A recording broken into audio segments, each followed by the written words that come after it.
كده نادية يسري بتقول الحقيقة هي انتحار، هي متأكدة من هذا. أكيد. لا، سعاد ما انتحرتش، ولو كانت انتحرت كانت تنتحر في أيام المرض الأولى والألم الفظيع. قلت لها يا سعاد ما تكتبيش مذكراتك احسن يقتلوكي. السندريلا سعاد حسني، ايه اللي حصل في نهاية حياتها؟ هل هي انتحرت ولا اتقتلت؟ وايه السبب سواء انتحار او قتل؟ ده اللي هنتعرف عليه النهاردة، والموضوع ده بناء على طلبكم. تابعوا معايا القصة للنهاية، وقبل ما نبدأ ما تنساش تدعمنا بلايك وتشترك في القناة وتفعل الجرس عشان توصلكم فيديوهاتنا أول بأول. معاكم رانيا ماضي ودي قناتكم براند.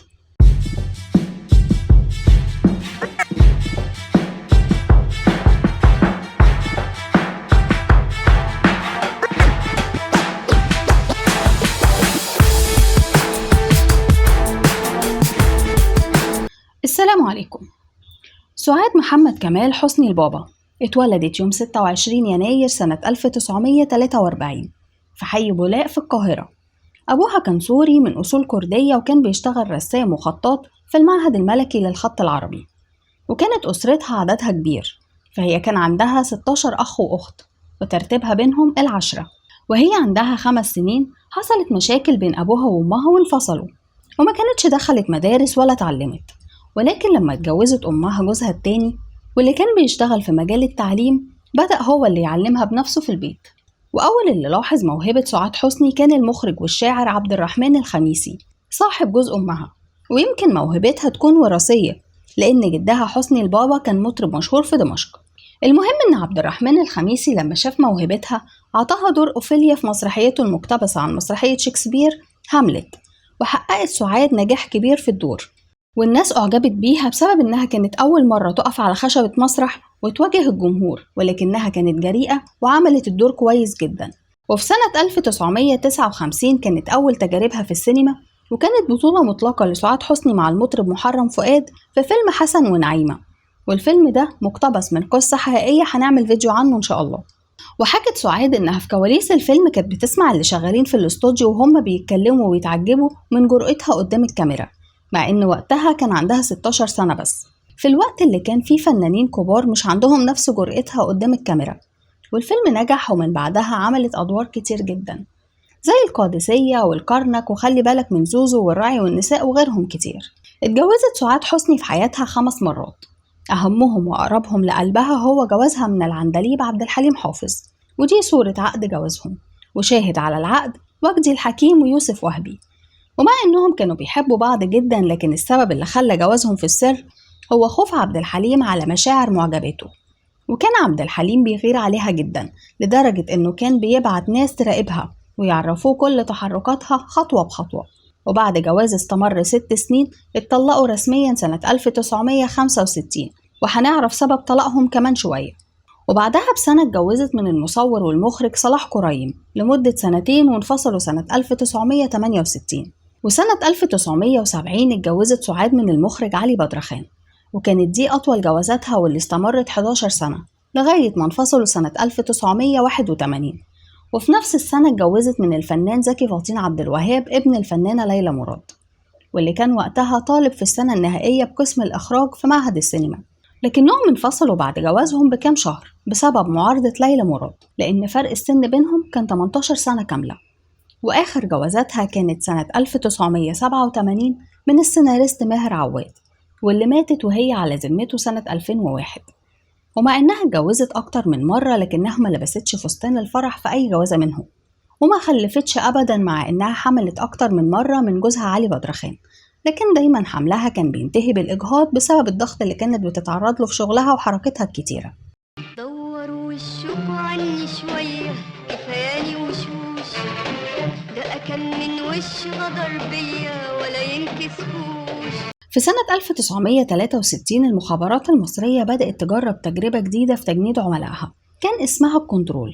في الكنترول، عمليه الكنترول. والمقصود بيها انهم يصوروا الشخص صور او افلام مش كويسة علشان يهددوه بيها ويعرفوا يسيطروا عليه، وبعد كده ينفذ كل اوامرهم. والكلام ده كان ايام صلاح نصر، وكانت سعاد حسني من ضمن الفنانات اللي اختاروهم للدور ده. وده حصل لما جابوا لها عميل من المخابرات مثل عليها انه منتج فرنساوي وانه عايز ينتج لها اغاني وافلام، وطبعا هي فرحت جدا ولما قال لها تعالي مقر الشركة عشان تعملي تست كاميرا راحت معاه وهي فرحانة لأنها ما كانتش عارفة إيه اللي مستنيها، وأخدها لعيادة الدكتور عبد الحميد الطويل زوج الفنانة مريم فخر الدين، وكانوا مجهزين العيادة من قبلها، طبعا محطوط فيها كاميرات وأجهزة تجسس وحط لها مخدر في العصير خلاها فقدت وعيها وصوروها. وطبعا ده كان بتعليمات من صفوة الشريف أو بالاسم الحركي وقتها موافي. الأفلام كانت متصورة بكاميرات حديثة جدا، سواء كانوا أكتر من فيلم أو فيلم واحد، المهم إنهم قطعوا الأفلام دي ل 18 فيلم. وبعد كده جابها صفوة الشريف عنده مكتبه وقال لها إنه عايزها تشتغل معاهم للصالح العام، ولكنها رفضت. ومش بس كده، دي كمان ضربته بالقلم. فعرض عليها أول فيلم صوروه لها ووافقت تشتغل معاهم ومضت، ولكنها بعد كده بقت بتتهرب منهم طول الوقت بحجة الشغل والتصوير. وعلى حد اعترافاته في قضية انحراف جهاز المخابرات إن سعاد ما قدمت لهمش أي خدمات، ووقتها كانت سعاد حسني متجوزة من عبد الحليم حافظ في السر زي ما قلت لكم من شوية. المهم سعاد كانت خايفة جدا تحكي لعبد الحليم اللي حصل معاها، لكن لما طلبوا منها إنها توقع مصطفى أمين عشان يعتقلوه بتهمة التجسس لأمريكا وحاولت تتهرب منهم كالمعتاد، لكن صفوة الشريف وقتها بعت لعبد الحليم وخلاه يشوف أول فيلم ليها. وبعد المقابلة دي عبد الحليم اتغير جدا مع سعاد، وبعد جواز استمر ل6 سنين اتطلقوا في السر زي ما اتجوزوا في السر، وفي الآخر اعتقلوا مصطفى أمين برضه. واضح إن حد تاني قام بالمهمة دي، ولكنها ترجت عبد الحليم يقف جنبها وقال لها إنه هيساعدها. وعبد الحليم كان على علاقة قوية بعبد الحكيم عامر وحكاله كل اللي حصل مع سعاد حسني، ولكن مراته برلانتي عبد الحميد اللي كانت بتكره سعاد خلته ما يتدخلش. ولكن عبد الحليم ما سكتش وراح كشف الحكاية للرئيس جمال عبد الناصر، ووعده عبد الناصر بأنه هينهي القضية دي، وإن بعد كده أصدر جمال عبد الناصر قرارات في مارس 68 منع فيها استغلال المصريات في أي عملية أمنية من النوع ده. ده غير إنه كمان طلب منهم يجيبوا أفلام سعاد حسني كلها من واقع أرشيف عملية صفوة الشريف، وإنه حرق الشرايط كلها. وبعدها اتصل بعبد الحليم وقال مبروك، وعد الحر دين عليه يا حليم. ولكن الظاهر إن كان صفوة الشريف عنده نسخ تانية، لأنه بعد كده فضل برضه يطاردها. ده غير إن القذافي عرض عليه سنة 2000 إنه يشتري منه الأفلام دي ب20 مليون دولار، وإنه وعده بالتنفيذ لكن في الوقت المناسب. والحقيقة إن المشكلة الأساسية ما كانتش في عمليات الكنترول بس، ولكن كانت في صفوة الشريف نفسه، لأنه كان بيطلب من الفنانات عمليات لحسابه وملهاش أي علاقة بالمخابرات خالص، لأنه كان بيبيع الفيديوهات اللي بيصوروها للفنانات برا مصر. علشان كده سعاد كانت بتكرهه وما كانتش بتطيق تشوفه حتى لما بقى وزير الإعلام. الاول يسيطر عليها ويجيب لها واحد كانت ممثله يقول لها هيشغلك في السينما، حاجات زي ما عمل مع سعاد حسني. وبعد اللي حصل من عبد الحليم صفوة قرر يدمره بعد ما رجع للوظيفة الحكومية في عهد الرئيس أنور السادات. فهو كان من الأعضاء المؤسسين للحزب الوطني الجديد اللي أسسه السادات علشان يقضي على بقايا الاتحاد الاشتراكي سنة 77. وصفوة الشريف هو اللي دبر اللي حصل في حفلة عيد شم النسيم في إبريل سنة 76 لما غنى عبد الحليم أول مرة أغنية قارئة الفنجان، وكان قدامه جمهور مدسوس كانوا بيسقفوا وبيشوشروا على عبد الحليم بشكل مستفز جدا وكأنهم متعمدين يبوظوا الحفلة.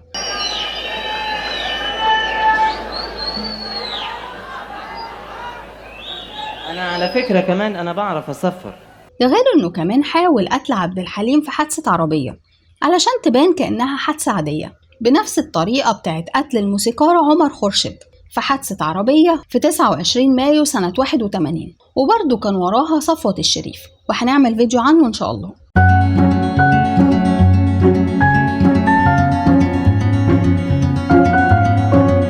ونيجي بقى لمراحل مرضها. سعاد حسني وهي عندها 5 سنين رجلها اتزحلقت على سلم بيتها، وده كان السبب في إصابتها بشرخ في العمود الفقري واللي عاشت بيه عمرها كله.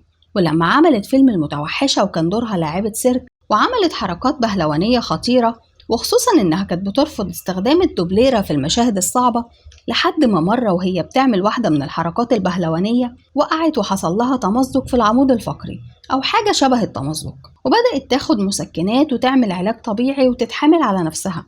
ولكن بسبب إن حركتها كتيرة الألم كان بيزيد وساءت حالتها لحد ما قررت تسافر تتعالج. ولكن طليقها علي بدرخان طلب منها تقف جنبه في بطولة فيلمه الراعي والنساء، وفعلا وقفت جنبه وعملت الفيلم وأجلت علاجها.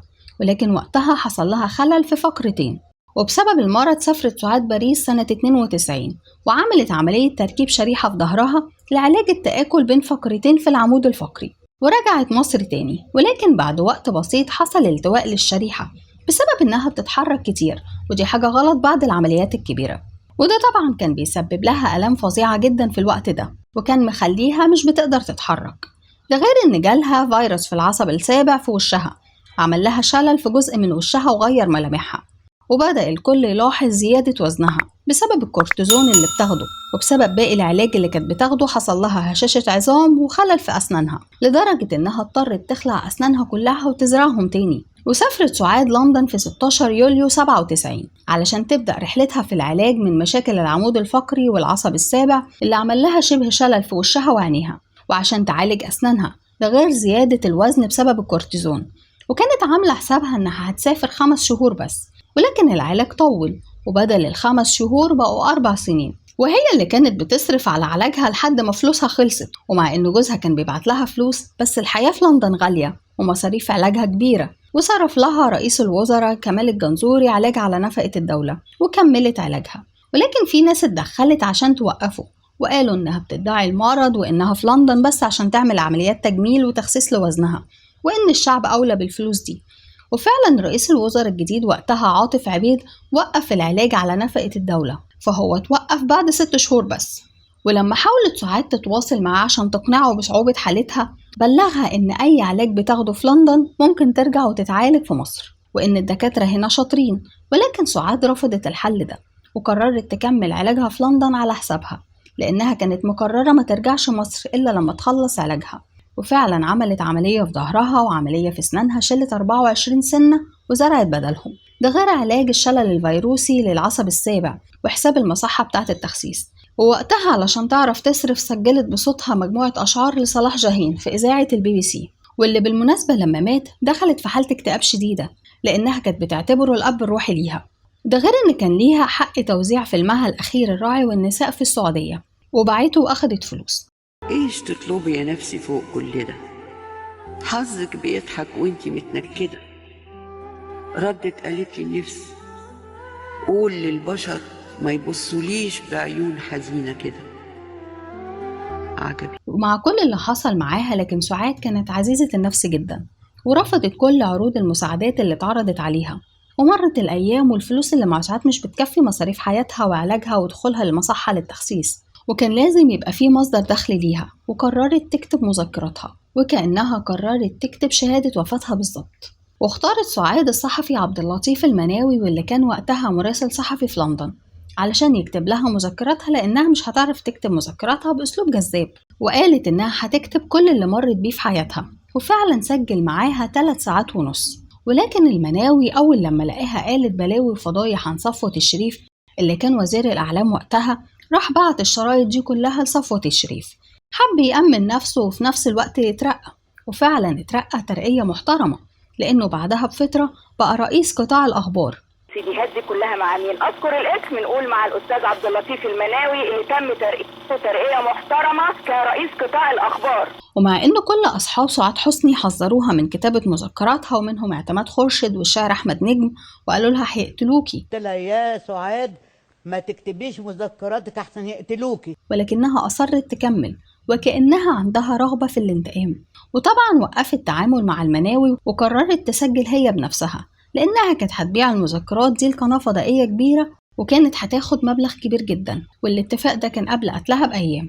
يوم الأربعاء 20 يونيو 2001 خرجت سعاد حسني من المصحة، لأنها خلاص كانت بتجهز نفسها عشان ترجع مصر. وبسبب المصاريف الكتير اللي صرفتها قررت إنها تقعد عند نادية يسري. بس هي مين نادية يسري؟ سعاد حسني تعرفت على نادية يسري في السبعينات، وهي صعبت عليها عشان كان عندها مشاكل بينها وبين أهلها، فجابت لها شقة فوق سطح بيتها اللي في الزمالك علشان تسكن فيها، وشغلتها سكرتيرة عندها كنوع من أنواع العطف. وهي اشتغلت عندها 2 سنين، ولما مشت من عند سعاد اشتغلت بار وومن في فندق الشيراتون، وبعدها فتحت مشروع مع رجاء الجداوي، وبعدين هاجرت من مصر على فرنسا وبعدها على لندن. الحقيقة هي شخصية غريبة جدا وغامضة ومش صريحة، وطول الوقت كلامها متناقض، وده بان وقت التحقيقات بعد موت سعاد حسني. وهي فعلا لو كانت صاحبتها زي ما بتقول، ازاي طول ال4 سنين علاج في لندن سعاد ما فكرتش تروح تبات عندها ولا يوم طول الفترة دي، ولما راحت كانت اليوم اللي خرجت فيه من المصحة، وتاني يوم سعاد تموت أو بمعنى أصح تتقتل. نرجع للي حصل في يوم الخميس 21 يونيو 2001، يعني تاني يوم من خروج سعاد من المصحة ووصولها لشقة نادية يسري. بالليل الساعة 9:15 طفل من أصول مغربية عنده 9 سنين واقف في بلكونة بيته اللي في وش مبنى ستيوارت تاور، شاف جسم طاير في الهوا ووقع على الأرض. من الخوف راح يجري في حضن أمه وهو بيترعش وقال لها على اللي شافه. الأم في البداية افتكرت إن دي خيالات أطفال، ولكنها جرت على البلكونة عشان تتأكد من الموضوع، ولما اتأكدت من اللي قاله ابنها اتصلت بالشرطة وقالت لهم إن في حد انتحر من المبنى المقابل. بس هو إيه اللي حصل؟ اللي حصل إن الساعة 8:30 بالليل اتفاجئت سعاد حسني برجلين داخلين عليها الشقة في برج ستيوارت تاور، وده كان في حضور نادية يسري، وهي اللي عرفتهم إن سعاد حسني عندها. بس غالبا الراجلين دول ما كانوش رايحين علشان يقتلوها، هما كانوا رايحين علشان يهددوها وياخدوا بقية الشرايط المتسجلة، وضربوها علقة موت وهي كانت بتصرخ وبتستغيث، لدرجة إن واحد من الجيران بلغ البوليس إن في ناس عاملين دوشة وإزعاج وبيتخانقوا في الدور السادس.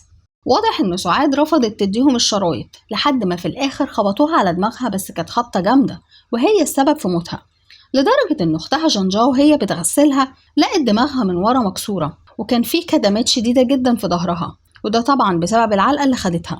وبعد كده قصوا السلك اللي حوالين البلكونة وأخدوها وحدفوها من البلكونة، لدرجة إن الجثة نزلت بعيدة عن البرج بحوالي 5 متر، وده استحالة يحصل لو حد انتحر لأنه هيبقى جنب المبنى مش بعيد عنه المسافة دي كلها.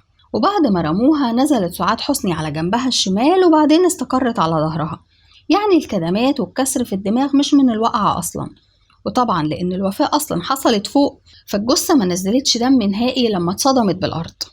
وبدأت التحقيقات، وكعادة شرطة سكوتلاند يارد أيدت الحادثة كانتحار، وقالوا إن بعض الأدوية اللي كانت بتتعاطاها ممكن جدا تسبب الاكتئاب والانتحار، أو إن يكون اختل توازنها فوقعت كده. اصل مش فيه هيتخلي توازنها ازاي؟ اولا هي عارفه انه النت ده لا يمكن يتشال.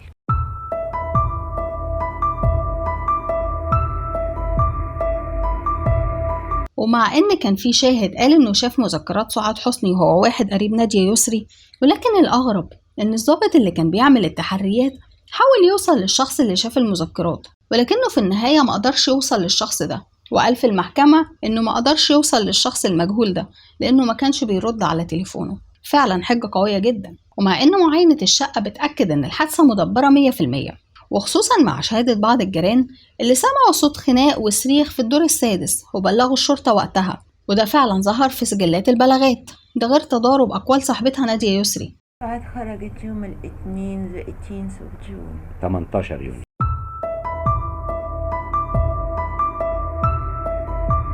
سواء في ميعاد وصول سعاد حسني في شقتها لما قالت إنها خرجت من المصحة يوم الاثنين 18/6، ما إنها طلعت يوم الأربع 20/6 اليوم اللي قبل قتلها. والأغرب مش إنها اتلخبطت في الأيام، لأنها كانت بتحكي كل يوم حصل فيه إيه، يعني يوم الاثنين 18 والتلات 19 والأربع 20، فإزاي واحدة متلخبطة في التاريخ هتحكي تفاصيل أيام ما حصلتش أصلا؟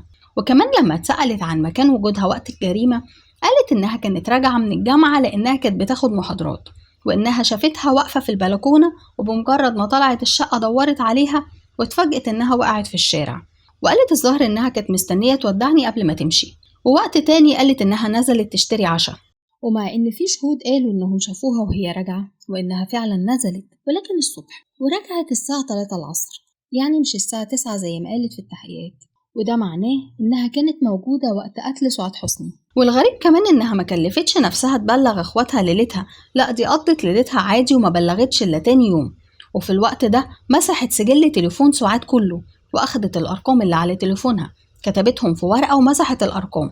وبفحص الشقة لقت الشرطة إن نادية كانت مركبة سلك على البلكونة لمنع دخول الحمام، والسلك ده اتقص زي ما ظهر في كل الصور، مقصوص بأداة حادة وبارتفاع أكبر من طول سعاد وبعرض كبير، يعني لو سعاد فكرت تقصه فهي لازم تطلع على كرسي تقص وترجع تنزل تنقل الكرسي وتطلع تكمل وهكذا، ودي مش طريقة واحدة هتنتحر، ده غير إن السلك مقصوص سوا واحد.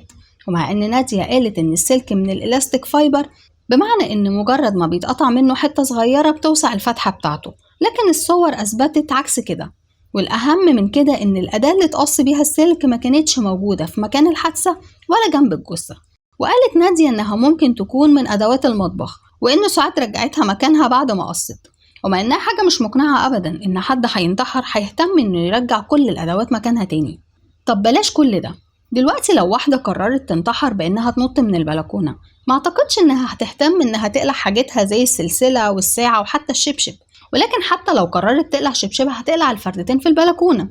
لكن في حالة سعاد فهم لقوا فردة في الحمام والتانية في البلكونة، زي ما يكون كان في حد بيجرها، وبسبب كده اتقلع من رجلها الفردتين في مكانين مختلفين. ومع إنها لو كانت عايزة تنتحر كان في طرق أسهل بكتير من إنها ترمي نفسها من البلكونة أصلا، زي إنها تاخد من البرشام اللي كانت بتاخده زي ما قال الدكتور بتاعها.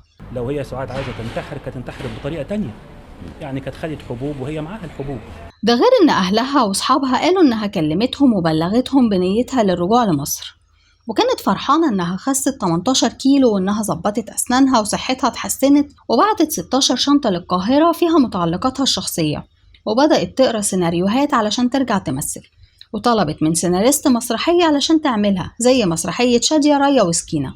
وبالنسبة لموضوع الانتحار ده، واحدة ما انتحرتش لما الحكومة منعت العلاج عنها ولما كانت تعبانة، فازاي بعد ما عملت أشعار صلاح جاهين وتسجلها وتبيعها ويبقى معاها فلوس، وبعت فيلم للسعودية وقبضت فلوس، وتخش المستشفى وتعالج ظهرها وتعمل كل العمليات دي وتصلح أسنانها وتخس 18 كيلو، فهل منطقي إن بعد كل ده تنتحر؟ عملنا لها 24 وحدة زراعة في بقها، واحد أو واحدة عايزين ينتحروا يروحوا يعملوا عمليات ضخمة كده بالشكل ده. إن هي كان يعني وقت العلاج بتاعها قرب إنه ينتهي، فلو كانت عايزة تنتحر كانت انتحرت من البداية، بداية العلاج. السنان اوريدي اتزرعت، يعني هي السنان كلها اتشالت وبعدين زرعت أسنان كاملة، لكن كان فاضل التلبيسات اللي فوق بس، يعني كانت خلاص على وشك ان احنا نخلص علاجها كامل. يعني لو عايزة تنتحر كانت انتحرت قبل ما تتعالج وتصرف الفلوس دي كلها وتتبهدل في العمليات. عرفوني رأيكم في التعليقات. في النهاية حابة أقول حاجة، وهي إن قصة نهاية سعاد حسني محيرة جدا، لأن فيها تفاصيل صغيرة كانت بتختلف ما بين مصدر والتاني. ولكن موضوع القتل أو الانتحار ده أنا رديت على كل نقطة فيه، وخصوصا إنها كانت في ستيوارت تاور اللي ممكن نقول عليه برج الجرائم الغامضة، لأن دي مش أول جريمة تحصل فيه ويتقال برضو إنها انتحار. ولكن في حالات تانية زي الليسي ناصف وأشرف مروان، وهسيب لكم في الوصف المصادر لموضوع النهاردة. هستنى رأيكم في التعليقات. لو الفيديو عجبكم ما تنسوش اللايك والشير، والناس اللي أول مرة تشوفنا اعملوا سبسكرايب وفعلوا الجرس عشان يوصلكم كل جديد. ولو انت مشترك ما تنساش تعمل شير في كل مكان، دعمكم مهم قوي عشان نقدر نكمل. ولو عايزين نتكلم عن موضوع معين اكتبوا لنا برضو في التعليقات. بس كده، واشوفكم في فيديو جديد. السلام عليكم.